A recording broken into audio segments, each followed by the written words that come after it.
I was out driving my Porsche 944 one day and noticed that the odometer had stopped working. The Speedo itself was working fine and all the rest of the cluster was also still working, but it was just the mileage counter wasn't incrementing.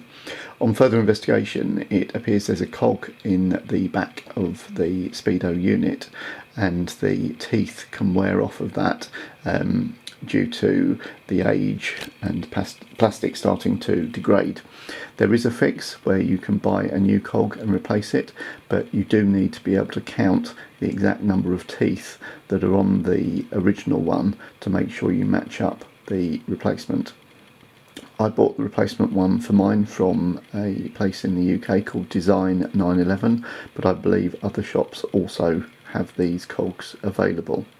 The same problem occurs on the 993, 964, 928 and some older 911 models, I believe, as well. In the end, I wasn't able to use the cog.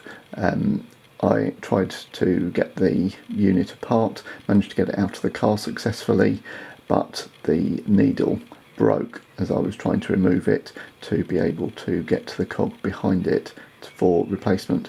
So in the end I needed to buy a new dash binnacle, which cost me about £90 I believe, and I was then able to swap that over in completeness and didn't need to use the cog. If you decide you are going to try to repair the odometer at home, just be very careful about removing the needle.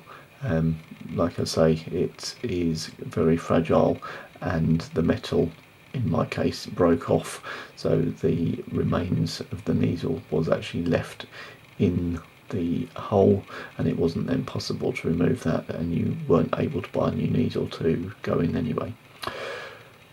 So if you do go ahead and do that, good luck, and I hope it works out for you.